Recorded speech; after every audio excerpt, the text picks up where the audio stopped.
이번 시간에는 경영자에 대해서 공부하도록 하겠습니다.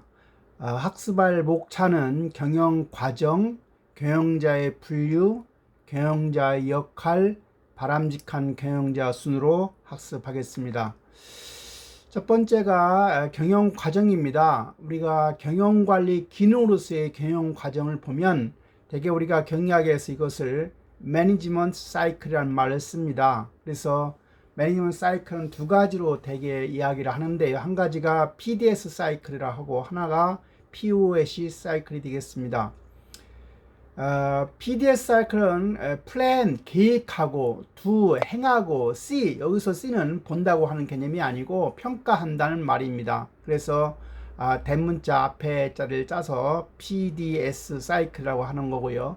두 번째는 플래닝, 오가나이징, 컨트롤링 해서 우리가 POC 사이클이라고 말을 합니다. 그래서 플랜에다가 ing를 붙인 플래닝이 되고요. 오가나이징은 우리가 오가나이제이션이 조직이니까 조직화한다는 얘기죠. 그래서 두 번째가 조직화고요. 세 번째는 컨트롤링인데 우리가 컨트롤하면 여러분들이 되게 통제라고 말을 되게 알고 있을 텐데 여기서 컨트롤은 통제라고 하는 개념보다는 A 쪽에서 얘기하고 있는 C, 평가하는 것을 얘기합니다. 그래서 우리가 계획하는 거, 플래닝 하는 데서는 뭘 하냐? 대개 조직이라고 하면 플래닝에서는 첫 번째 미션, 우리가 미션이라고 하는 게 무슨 여러분들 무슨 TV 오락 프로그램에서는 임무 뭐 그런 걸로 되게 해석이 되는데 우리가 플래닝에서 미션이라고 하는 것은 존재 이유입니다. 미션, 존재 이유입니다. 그 조직이 존재하는 이유가 뭐냐? 어떻게 보면 다시 말하면 사명이죠. 사명.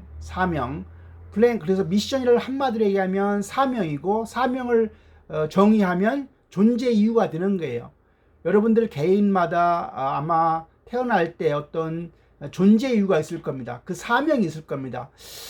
1968년도 12월 5일 날이 무슨 날이냐면 박정희 대통령이 국민교육 헌장을 반포한 날입니다. 그래서 394장가로 되어 있는 국민교육 헌장이 상당히 우리나라 역사상에 의미 있는 어떤 그 문구로 만들어진 국민교육 헌장인데 국민교육 헌장 시작할 때 어떻게 시작하냐면 우리는 민족 중흥의 역사적 사명을 띠고 이 땅에 태어났다. 이게 이제 국민헌장의 첫 번째 구절인데 여기서 이야기는 사명이 바로 플래닝에서 첫 번째 얘기하고 있는 미션에 대한 얘기입니다. 미션, 사명, 의 뜻은 뭐냐? 존재 이유라는 뜻입니다.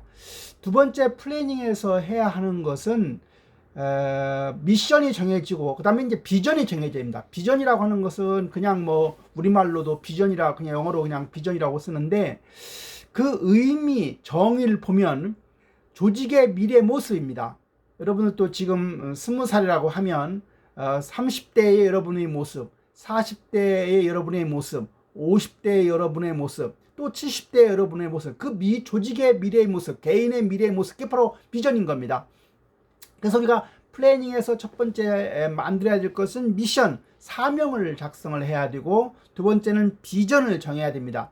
그 비전은 조직 구성원들이 모두가 함께 공유하면 상당히 바람직한 거죠. 사실은 경영자가 최고 경영자가 가장 중시해야 할 것이 바로 비전을 선포하는 일입니다. 그리고 비전을 모두가 함께 공유하는 거, 얼라인먼트 하는 겁니다. 세 번째는 조직의 목적, 오브젝티브를 정합니다. 오브젝티브라고 하는 말이 있고 골, 목표라고 하는 말이 있는데 차이는 목적은 추상적인 겁니다. 목적은 추상적, 조직이 앞으로 달성해야 할 목적, 뭐 이것이 바로 목적인데 목적은 추상적이고요. 목표는 구체적이어야 됩니다. 구체적이라는 말은 계량화할 수 있어야 됩니다. 여러분들의 대학생활의 목적은 뭐겠습니까? 멋있게 대학생활 한다, 뭐 의미 있게 대학생활 한다, 뭐 여러 가지가 정할 수 있겠지만 의미가 있다, 멋있게 한다라고 하는 것은 구체적이지 못한 거죠. 추상적인 거죠. 그래서 나중에 가서 우리가 평가하려고 하면 평가가 애매모호한 겁니다. 그래서 필요한 것이 바로 골입니다. 골이라고 하는 것은 구체적인 겁니다. 구체화하려고 하면 말로 하면 구체화 떨어집니다. 다시 따라서 우리가 구체화하려고 하면 계량화해야 된다. 대학 생활의 목표를 어떻게 하는 게 좋겠느냐? 성적은 4.5 만점에 뭐 3.8 이상은 달성하겠다. 또는 4.0 이상은 달성하겠다. 이렇게 수치화해야 됩니다. 대학 때 내가 토익이 990점 만점에 나는 800점을 맞아야 되겠다. 이게 목표입니다.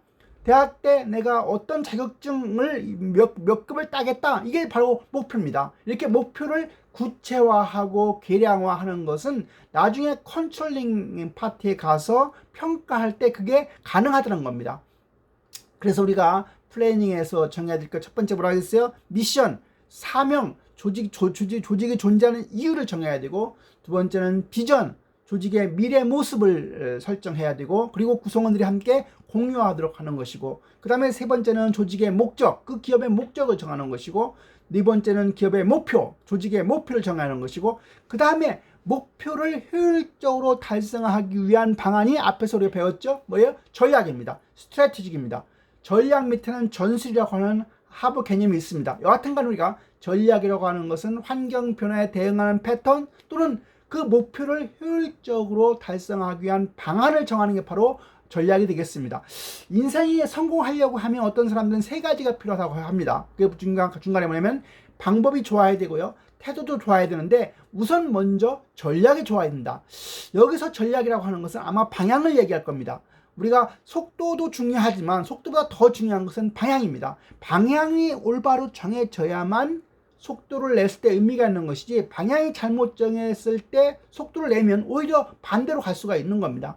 그래서 우리가 플래닝에서 해야 할 일은 미션, 두 번째 비전, 세 번째는 오브젝티브, 네 번째는 골, 그리고 그 목표를 달성하기 위한 스트래티지, 전략을 수립하는 것이 바로 플래닝에서 해야 될 일입니다.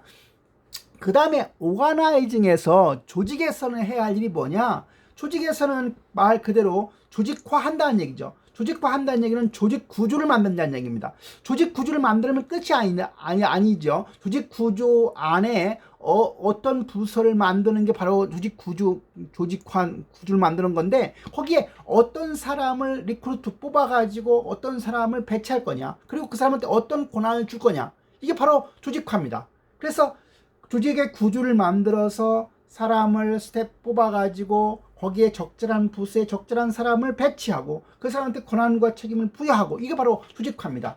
그리고 이제 실제로 실행이 이루어지겠죠. 뭐 조직이 달성하려고 하는 목적, 목표를 달성하기 위해 여러 가지 실행의 과정이 거치면 반드시 분기마다 또는 연마다 또는 뭐 몇 년마다 우리가 평가를 해야 되는 거죠. 그게 바로 컨트롤링입니다. 그래서 컨트롤링에서는 어떻게 해야 되느냐? 목적을 달성했다, 즉 목표를 달성했다라고 하면 달성했다고 하는 것은 무슨 의미고, 달성하지 못했으면 무슨 의미인가? 달성하지 못했으면 분명한 이유가 있을 것이다. 그 이유가 뭔가를 갖다가 다시 한번 점검하는 겁니다. 달성이 됐다. 그러면 달성한 것이 꼭 다 잘한 거냐? 그 잘할 수도 있는 거죠. 너무 목표를 낮게 설정하면 달성하기 쉬운 거죠. 두 번째는 우리 목표를 잘 정했다 하더라도 뭐 여러 가지 자원들을 제대로 잘 공급하지 못하면 목표를 달성할 수 없는 거죠. 다시 말하면 컨트롤링에서는 목표를 제대로 설정했는지, 그래서 거기에 달성하는데 어떤 어려움이 있었는지, 그리고 그 다음에 플래닝에서 목표를 정할 때 그것을 피드백 해야 되는 거죠. 피드백에 여러 가지 내용들이 포함되어 있습니다. 우리가 의학적으로 호메오스타시스라고 해서 항상성이라고 하는 개념이 들어 있습니다. 항상성이라는 것은 우리가 뭐 칼로 손을 베거나 하면 어느 순간에 이렇게 다시 돌아오죠. 감기를 걸리면 일주일 만에 다시 원상으로 돌아오죠. 원상으로 다시 돌아오려고 하는 게 호메오스타스, 항상성이라고 하는 개념인데요. 그 항상성이라고 하는 개념 안에 피드백이라는 철학이 깔려 있는 겁니다. 그래서 셀프 모니터링, 셀프 컨트롤, 이런 것들이 개념이 들어가 있는 게 바로 피드백이라는 것이고요. 반드시 컨트롤링, 그 평가하는 단계에서는 피드백이라는 것이 필요한 겁니다. 이렇게 해서 우리가 매니지먼트 사이클은 다시 PDS 사이클과 POC 사이클로 구분할 수가 있고요. 그래서 경영관리 개념을 갖다가 여러분들의 어떤 삶이나 대학생활에 한번 적용해서 한번 계획이라는 걸 해보는 것도 상당히 의미가 있으리라고 생각이 됩니다. 그 다음에 우리 경영관리 지금 얘기했던 4대 기능을 다시 한번 정리를 하면, 계획이라고 하는 것은 플래닝인데요. 조직의 비전과 목표를 설정하고 그 달성 방안을 선택하는 것을 얘기합니다. 그래서 경영 전반에 대한 예측이나 미래지향적 의사결정입니다. 다시 말하면 계획하는 활동에서 가장 중요한 것은 의사결정입니다. 영어로 우리가 의사결정 decision making이라고 하죠. decision making. 의사결정은 뭐예요? 여러 가지 대안을 열거를 하고 대안을 평가하고 그 중에서 하나를 선택하는 게 바로 의사결정입니다. 그래서 의사결정을 잘하는 것, 우리가 사르트라는 사람이 이 인생이라고 하는 것은 B와 D 사이에서 C다라고 하는 말을 했습니다. B와 D 사이의 C다. 우리가 B는 벌써 태어나서 죽을 때까지 그 안에 수없는 초이스라고 하는 C가 필요합니다. 다시 말하면 의사결정의 가장 중요한 것은 초이스입니다. 초이스를 잘하려고 하면 대안을 열거하는 것도 중요하고 대안을 분석해서 정보를 수집해서 대안을 잘 분석해야 됩니다. 다시 말하면 우리가 의사결정을 잘하려고 하면 어떻게 해야 되느냐? 좋은 정보를 잘 수집하는 게 얻는 게 가장 중요합니다. 좋은 정보가 없이 의사결정하면 의사결정의 결과 아웃컴이 푸어합니다. 질이 떨어지는 겁니다. 그래서 여러분들이 의사결정을 잘하려고 하면 뭐가 필요하냐? 좋은 정보가 필요한 겁니다. 그 다음에 두 번째, 조직화입니다. 조직의 역할 구조를 설계하고 조정하는 일이다. 아까 설명한 것처럼 각 구성원들한테 직무, 잡을 설정하고 역할을 구조하는 것입니다. 직무라고 하는 것은 어떤 과업이 모아지면 직무가 되는 겁니다. 과업이라고 하는 것은 이제 커피를 타는 일 하는 게 하면 그것이 과업이 되는 거죠. 예를 들어서 비서의 직무라고 하면 커피 타는 일도 있을 것이고 뭐 상사의 일정을 뭐 짜는 것도 비서의 직무일 것이고 또 기타 여러 가지 것들이 있는데 하나하나가 과업이라고 한다면 그 과업들이 모아져서 직무가 이루어지는 겁니다. 그렇다고 하면 여러분들 생각해 보세요. 그 과업의 수가 많으면 좋겠습니까? 적겠으면 좋겠습니까? 단순한 사람들은 대개 과업의 수가 적은 숫자를 좋아할 겁니다. 그러나 단순하지 않은 사람들은 상당히 역량을 가지고 있는 사람이라고 하면 그 과업의 수가 많아도 그걸 다 해결할 수 있는 거죠. 과업의 수가 적다는 얘기는요, 한두 가지 일만 계속 반복하면 실직이 날 수가 있습니다. 그래서 우리가 직무 설계 이런 거 할 때 그러한 과업의 수를 잘 조정하는 것도 중요합니다. 여하튼 간에 우리가 조직화에서는 직무를 설정하고 역할의 구조화를 하는 게 바로 조직화가 되겠습니다. 세 번째는 G입니다. 디렉팅입니다. 조직 구성원들의 잠재력을 유인해서 지도 감독하는 일이 바로 G입니다. 그래서 우리가 G에서 하는 일 세 가지가 중요합니다. 한 가지는 모티베이션 시키는 겁니다. 조직 구성원들을 모티베이션이라는 것은 어떤 목표를 향해서 구성원들한테 행동을 일으키게 하고 행동을 그 목표를 달성하도록 계속 유지하게끔 하는 게 바로 모티베이션입니다. 그래서 G에서 가장 중요한 일은 모티베이션이고요. 두 번째는 리더십을 구현하는 겁니다. 그래서 리더십이라고 하는 게 G에서 두 번째 중요한 것이고요. 세 번째는 구성원들 간에 또는 상사와 부하 간에 또는 부하 간에 또는 상사 간에 계속해서 커뮤니케이션, 소통이 필요합니다. 그래서 우리가 G의 세 가지 기능은 모티베이션, 리더십, 커뮤니케이션 세 가지가 바로 G의 기능이 되겠습니다. 조직 구성원들의 잠재력을 유인하고 지도 감독하는 일이 한마디로 G입니다. 그래서 조직 목표 달성을 위해서 구성원들에게 영향력을 행사하는 일, 이 정의는 바로 리더십에 대한 정의입니다. 그 다음에 네 번째는 통제입니다. 컨트롤링입니다. 아까 한 것처럼 부하들의 활동을 측정 평가해서 계획을 수정하는 활동이 바로 통제입니다. 또 경영관리 활동의 최종 기능이자 피드백을 통한 수정적인 출발이라고 볼 수가 있습니다. 두 번째, 우리가 시스템으로서의 경영 과정도 있습니다. 기업이라고 하는 것은 하나의 시스템이라고 말을 했습니다. 기업은 하나의 시스템이죠. 여러분들 인간도 하나의 시스템이죠. 학교도 하나의 시스템이죠. 병원도 하나의 시스템이죠. 우리가 그 시스템 밑에는 서브 시스템이 있고 서브 시스템 밑에 또 서브 시스템이 있습니다. 그래서 우리가 기업도 하나의 시스템으로 보는 것이고요. 여기서 시스템이라고 하는 것은 특정 목적을 달성하기 위해서 여러 구성 인자들이 상호 연관되어 있는, 상호 작용하고 있는 모임 집합체가 바로 시스템입니다. 그래서 우리가 시스템의 모양을 보면 그림에서 보는 것처럼 대개 투입, 변환, 산출이라는 과정을 거쳐집니다. 대개 우리 기업에서 투입이라고 하는 거에 보면 생산의 3요소를 말하죠. 3요소. 3M이란 말 합니다. 3M. M, man, 노동, 인력, man, 머신, 시설, 뭐 기계 이런 거 우리가 설비 이런 거 우리가 머신이라고 하고요. 그 다음에 이제 뭐가 있어야 됩니까? 머티리얼, 원자재, 재료 뭐 이런 것들이 있어야 됩니다. 그래서 우리가 3M이라고 하면 경영학에서는 우리가 노동, 그 다음에 시설, 뭐 어떤 기계 같은 시설, 그 다음에 원자재 이렇게 들어있고요. 대개 뭐 경제학에서는 생산의 3요소를 갖다가 토지노동 자본이라고 했는데 토지노동 자본은 좀 매크로한 측면에서 본 관점이고요. 경영학에서 본 관점은 실질적인 마이크로한 관점에서의 생산 3요소로라고 생각하면 되겠습니다.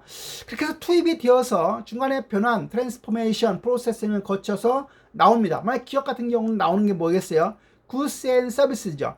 구스, 재화라고 하고요. 서비스, 용역이라고 합니다. 그래서 다시 이렇게 돌아가는 걸 우리가 피드백이라고 했죠. 아까 피드백이 깔려있는 셀프 모니터링, 셀프 컨트롤링, 호메오스타스, 항상성이라고 하는 철학들이 거기에 깔려있다는 얘기를 앞에서 했죠. 그래서 우리가 기업과의 환경과의 관계를 보면 바로 기업과 환경은 오픈 시스템입니다. 기업이라고 하는 게 환경 안에서 서로 항상 주고받는 거기 때문에 오픈 시스템을 볼 수 있는 겁니다. 그래서 우리가 투입이 해서 중간에 변환이 이루어지는데 그 변환 과정에서 이루어지는 것들은 뭐 원자재를 구매하고 공장 안에서 생산, 트랜스포메이션 생산이 이루어지고 그리고 이제 판매가 이루어지는 거죠. 그래서 이 구매, 생산, 판매라고 하는 여러 가지 과정이 매니지먼트 사이클 안에서 이루어지는 것이고요. 그렇게 해서 우리가 산출이 이루어지는 과정이 거치는데 이것이 전체적으로 기업 환경 안에서 이루어지기 때문에 기업과 그 경제적 환경, 기술적인 환경, 자연적인 환경, 정치 문화적인 환경, 사회적 환경 이런 건 계속해서 우리가 서로 상호작용하는 걸로 우리가 보아야 됩니다.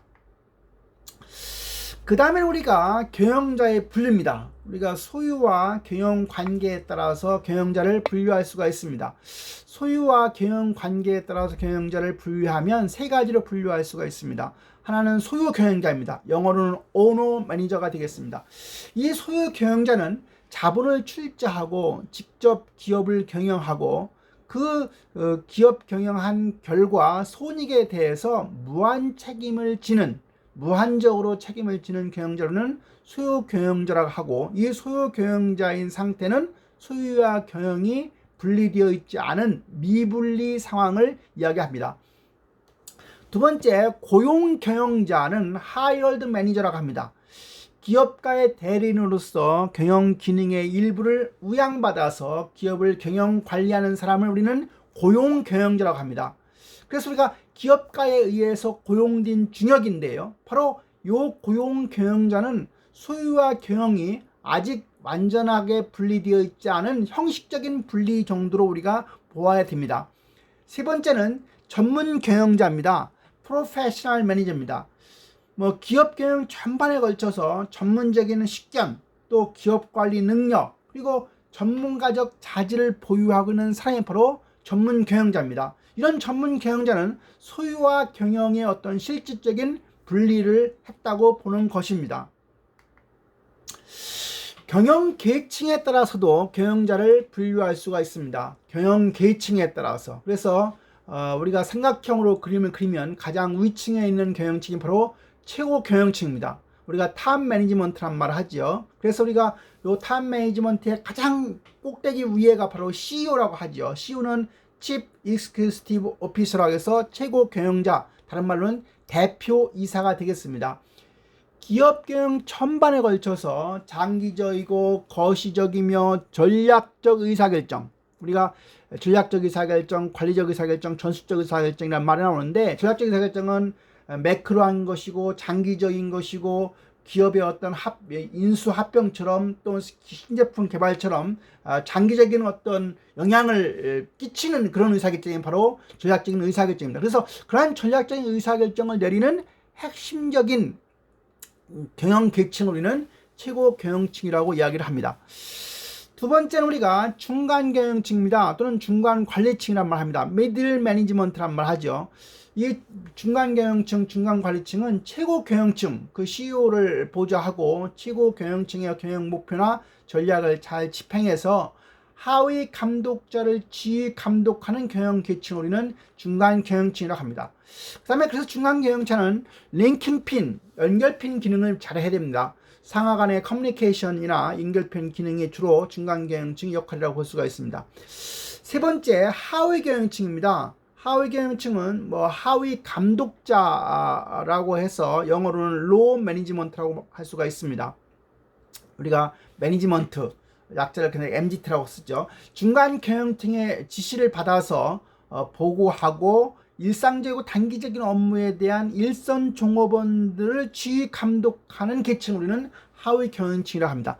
그래서 우리가 최고 경영층이라고 하면 중역급을 얘기하기 때문에 회사에 가면 이사급 이상입니다. 그래서 회장, 뭐 사장, 부사장, 전무, 상무, 그 다음에 이사, 여기까지가 대개 최고 경영층이라고 칭하고요.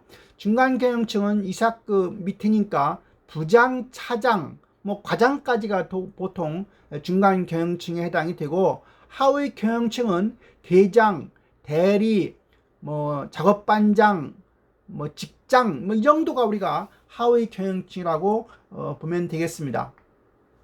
세 번째는 경영자의 역할입니다. 앞에 한번 잠깐 그 경영학의 역사에서 배울 수가 있는데, 민츠버그가 이야기한 얘기입니다. 민츠버그라고 하는 사람은 경영자가 수행하는 직무를 기준으로 해서 경영자의 역할을 구분한 바가 있습니다. 그래서 민츠버그가 경영자가 어떤 직무를 수행하는지를 여러 많은 사람들을 갖다가 관찰을 통해서 정리를 해보니까 세 가지로 구분을 했습니다. 경영자는 세 가지 대인적인 역할, 영어로 interpersonal role를 수행하고 있더라. 그래서 대인적인 역할은 세 가지입니다. 한 가지는 대표자로서의 역할을 수행하고, 두 번째는 리더로서의 역할을 수행하고, 세 번째는 소비자로서의 역할을 수용하더라. 대개 우리가 그 대표자로서의 역할이라고 하는 것은 어떤 거가 해당이 되냐면, 주로 조직이나 하위 조직의 어떤 장이 되어서 공식적인 권한을 가지는 거가 되겠는데, 바로 법적 사회적 성격을 지닌 어떤 상징적인 직무를 수행하는 것이 바로 대표자의 역할이라고 볼 수가 있습니다. 그래서 뭐 서류 결제를 한다거나 의뢰나 의식에 참가한다거나 공식적인 내방객을 접견하는 게 바로 대표자로서의 역할이 되겠습니다. 두 번째, 리더로서의 역할도 있습니다. 그래서 조직 군사원들을 갖다가 채용하거나 훈련하거나 지휘하거나 보상하거나 승진하거나 해고하는 역할, 이게 바로 리더로서의 역할이 되겠습니다. 세 번째, 소비자로서의 역할은 뭐냐면, 어떤 다른 사람과 다른 부서와 어떤 접촉을 하는 거죠. 그래서 접촉의 권한을 갖고 그러한 접촉을 계속 유지함으로 해서 상대방의 지지를 확보하는 게 바로 소비자로서의 역할이 되겠습니다. 두 번째, 경영자가 수행하는 직무는 바로 정보적인 역할이 됩니다. 정보적 역할은 우리가 경영자가 정보를 갖다가 수집해가지고 모니터해서 또 수집한 정보를 갖다가 잘 전파도 하고, 또는 그 조직이나 자기 부서의 대변자로서의 역할을 수행하는 게 바로 정보적인 역할이 되겠습니다. 그래서 첫 번째는 우리가 정보 탐색자로서의 역할인데요. 바로 경영자가 올바른 의사결정을 하려고 하면 정보가 필요하기 때문에 다양한 정보를 갖다 끊임없이 정보를 수집해야 됩니다. 바로 정보를 수집하는 역할이 바로 정보 탐색자의 역할이 되는 것이고요. 두 번째, 정보 전파자의 역할은 앞에서 우리가 정보를 탐색했기 때문에 그런 정보를 갖다가 다른 조직 구성원들한테 전파하는 역할을 이야기합니다. 세 번째는 대변인 역할입니다. 우리가 스포크스맨 롤이라고 하는데요. 이 대변인 역할도 바로 경영자가 하는 역할 중에서 정보적인 역할에 해당이 됩니다. 그 다음에 이제 크게 세 번째가 의사결정적 역할입니다. 그래서 대인적 역할과 정보적 역할은 민츠버그가 3개씩 정리를 했는데, 의사결정 역할만 4가지로 이야기를 하고 있습니다. 첫 번째가 기업가로서의 역할입니다. 우리가 기업가 엔터프리니어라고 하는데, 엔터프리니어십 또는 엔터프리니어 역할, 롤을 수행하는 겁니다. 그래서 우리가 요 기업가로서의 역할이라고 하는 것은 바로 신제품을 개발한다거나 신장비를 구입한다거나 조직 구조를 재정비한다, 이런 것들은 우리가 이제 기업가 정신의 반류에서 나오는 거기 때문에 그런 역할을 수행하는 게 바로 기업가로서의 역할이 되겠습니다. 두 번째는 혼란 수습자로서의 역할입니다. 뭐 노사 분규가 발생하는 경우에 대개 우리가 사장이 직접 나가서 그걸 해결하는 경우도 있죠. 그래서 우리가 조직 내에서 발생한 문제를 해결해서 수습하는 데도 많은 시간을 갖다가 할애하게 되기 때문에 경영자는 혼란 수습자로서의 역할도 수행해야 되는 겁니다.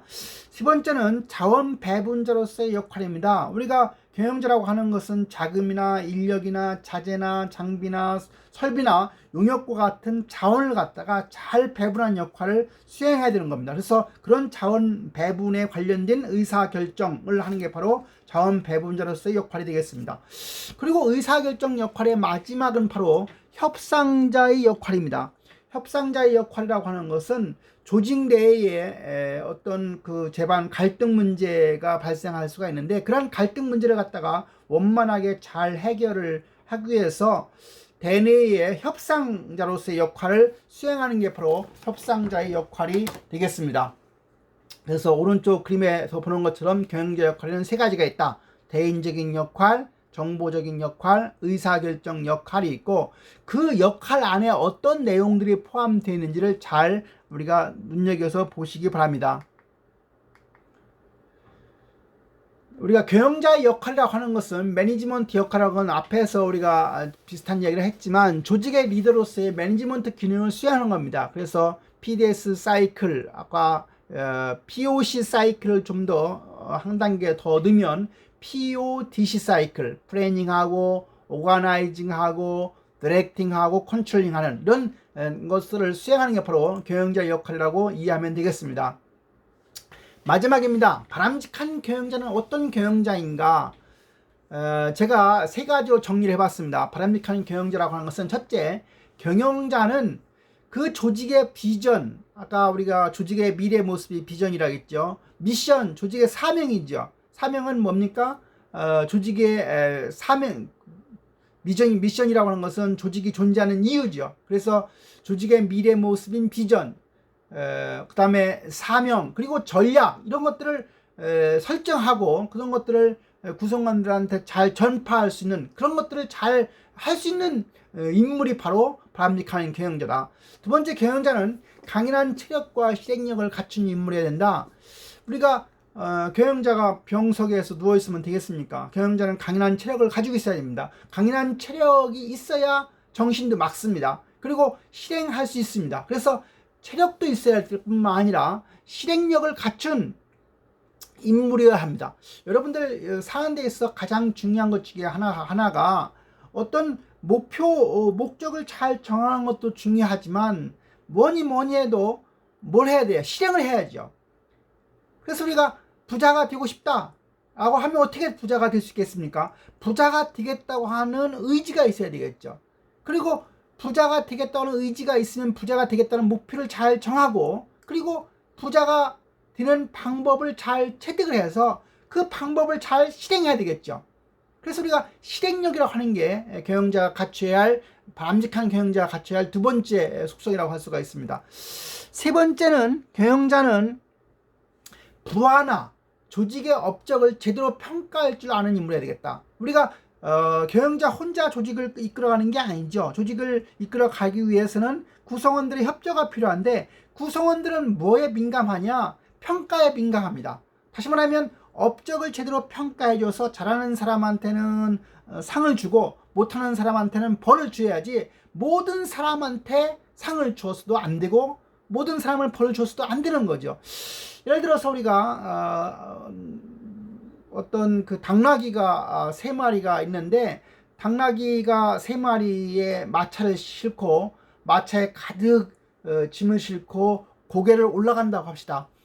그 당나귀 세 마리 중에서 한 당나귀는 너무 나이가 먹어서 일을 못하는 당나귀가 있었고요. 두 번째 당나귀는 젊고 해서 열심히 일을 했습니다. 세 번째 당나귀는 어제 저녁에 잘못 먹은 게 있어서 취했어요. 근데 그 고개를 올라갈 때 결국은 세 마리가 끌고 올라갔지만 두 번째 당나귀만이 끊임없는 노력을 했었고 나머지 첫 번째와 세 번째는 그렇지 못했던 거죠. 근데 거기에 막상 올라가서 당나귀가 좋아하는 게 우리가 당근이죠. 당근을 줄 때 주인이 하나씩 골고루 줬다고 하면 그 다음 고개가 나올 때 두 번째 당나귀가 일을 하겠습니까? 한번 생각해 보세요.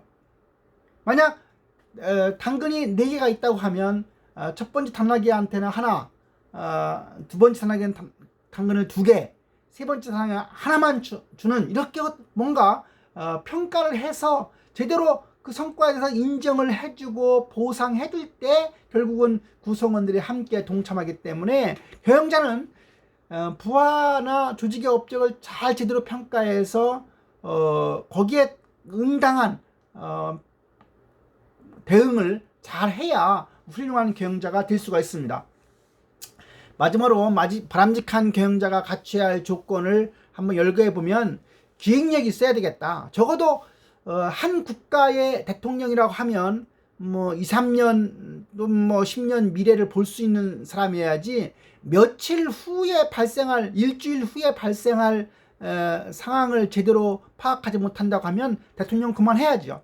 또 무슨 회사에서 사장이 됐는데 1년, 2년의 앞을 못 본다. 그 사람이 경영자가 되어서는 안 되는 거죠. 그래서 기획력이 있어야 됩니다. 기획력이 있으려고 하면 중요한 게 통찰력이 있어야 되는 겁니다. 통찰력이라고 하는 것은 남들이 보지 못하는 미래를 미리 볼 수 있는 능력이죠.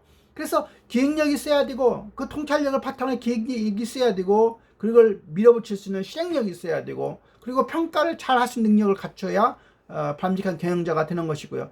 부수적으로 체력에 따라주지 않으면 안 되기 때문에 체력이 뒷받침이 돼야 되는 것이고요. 여러 가지 상황에서 어려웠지만 추진력과 함께 결단력이 있어야 되는 겁니다. 그래서 결단력이 또 필요한 것이고요. 결단했으면 우리가 밀어붙이는 추진력이 있어야 됩니다. 그래서 우리가 기획력, 실행력, 평가 능력, 체력, 결단력, 추진력을 저는 바람직한 경영자의 갖춰야 할 조건으로 이야기를 여러분들한테 들려주었습니다. 이렇게 해서 경영자에 대한 이야기를 마치도록 하겠습니다. 수고했습니다.